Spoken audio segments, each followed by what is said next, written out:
यह खबर काफी धमाकेदार और हाई प्रोफाइल है, जिसमें इजरायल और हिजबुल्लाह के बीच जारी तनाव का एक और बड़ा अध्याय जुड़ता दिख रहा है। आइए इसे विश्लेषित करते हैं।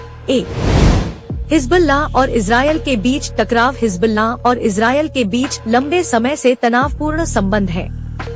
हिजबुल्लाह लेबनान में एक ताकतवर शिया संगठन है जो इजरायल का कट्टर दुश्मन माना जाता है। इस खबर में इजरायल ने हिजबुल्लाह के शीर्ष नेता और नसरुल्लाह के संभावित उत्तराधिकारी हाशिम सफीद्दीन को निशाना बनाया है। सफीद्दीन की मौत न केवल हिजबुल्लाह के नेतृत्व को हिलाकर रख सकती है, बल्कि यह इजरायल की सैन्य आक्रामकता का भी संकेत देती है। 2. इजरायली हमले की भीषणता। इस हवाई हमले को इजरायली मीडिया ने नसरुल्लाह पर हुए हमले से भी अधिक भीषण बताया है। यह दर्शाता है कि इजरायल अब हिजबुल्लाह के महत्वपूर्ण ठिकानों को पूरी तरह नष्ट करने के इरादे से मैदान में उतरा है। सफीद्दीन की मौत न केवल एक व्यक्तिगत हार है, बल्कि यह हिजबुल्लाह की सैन्य संरचना पर भी गहरा आघात कर सकती है। बंकर में सीक्रेट मीटिंग के दौरान हुए इस हमले से इजरायली खुफिया तंत्र की मजबूती भी सामने आती है। 3.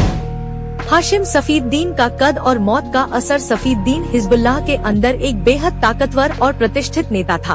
वह नसरुल्लाह का करीबी और उत्तराधिकारी माना जा रहा था। उसकी मौत से हिजबुल्लाह के अंदर नेतृत्व संकट गहराने की संभावना है, क्योंकि वह न सिर्फ सैन्य मामलों का बल्कि राजनीतिक और सांस्कृतिक मामलों का भी मुखिया था। सफीद्दीन का ईरान के साथ घनिष्ठ संबंध उसकी रणनीतिक ताकत को दर्शाता है और उसकी मौत ईरान हिजबुल्लाह गठजोड़ पर भी असर डाल सकती है। 4. सियासी नतीजे और अंतर्राष्ट्रीय प्रभाव। इजरायल द्वारा किए गए इस हमले से अंतर्राष्ट्रीय स्तर पर भी हलचल मच सकती है।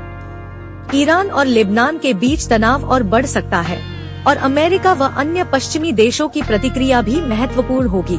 सफीद्दीन पर हमला करने से यह संकेत मिलता है कि इजरायल की सुरक्षा रणनीति में अभी भी हिजबुल्लाह एक प्रमुख खतरा बना हुआ है। 5.